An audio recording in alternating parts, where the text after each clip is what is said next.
ఖమ్మం జిల్లా మున్నేరు వాగులో వరద ఉధృతి కొనసాగుతోంది. దీంతో అధికారులు అలర్ట్ అయ్యారు. జిల్లా కలెక్టర్, మున్సిపల్ కమిషనర్ అధికారులను అప్రమత్తం చేశారు. ముందు జాగ్రత్తగా వరద ప్రభావిత ప్రాంత ప్రజలను సురక్షిత ప్రాంతాలకు తరలిస్తున్నారు. ప్రస్తుతం అధికారులు సహాయక చర్యలు స్పీడప్ చేశారు. ఇదే విషయంపై మరిన్ని వివరాలు కథీర్ అందిస్తారు.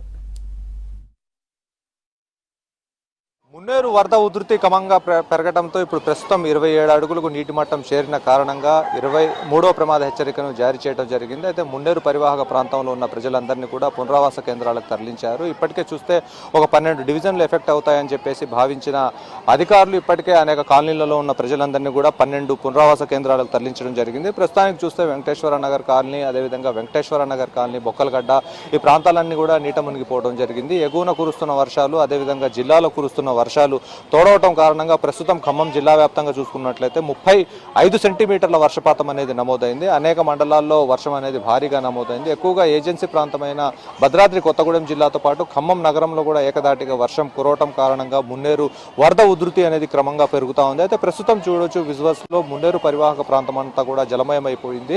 అయితే ఇక్కడ ఉన్న ప్రజానికం అందరూ కూడా తీవ్ర ఇబ్బందులు ఎదుర్కొంటా ఉన్నారు. వాళ్లకు ఆస్తి నష్టం వాటిల్లకుండా స్థానికంగా ఉన్న అధికార యంత్రాంగం మొత్తం అలర్ట్ అయ్యి వాళ్లకు డీసీఎంలు, అదేవిధంగా లారీలు, వాహనాలను అక్కడ ఏర్పాటు చేసి ఆ వాహనాల్లో వాళ్లకు సంబంధించిన విలువైన సామాగ్రిని తరలించడం జరిగింది. ప్రస్తుతం వాళ్లకు వసతి, అదేవిధంగా వాళ్లకు బస ఏర్పాటు చేయడం జరిగింది. స్థానికంగా ఉన్న ప్రైవేట్ కాలేజీలు, అదేవిధంగా ఫంక్షన్ హాళ్లలో వాళ్లకు సౌకర్యాలు కల్పిస్తా ఉన్నారు. ప్రస్తుతానికి అనేక మంది ప్రజలు ఏదైతే విలువైన సామాగ్రి వాళ్ళ ఇండ్లలోనే ఉందో వాళ్ళ ఇంట్లోనే అట్టిపెట్టుకొని ఉన్నారు. పడమర వైపు నుంచి ఇటు తూర్పు వైపుకు ఏదైతే ఇండ్లు ఉన్నాయో ఈ ఇండ్లన్నీ కూడా మునిగిపోవడం జరిగింది. ఎప్పటి నుంచి వరద వస్తుందమ్మా మీ దగ్గర? నిన్న సాయంత్రం కానించి 4 ఇంటి కానించి వరద ఎక్కువ అవుతుంది.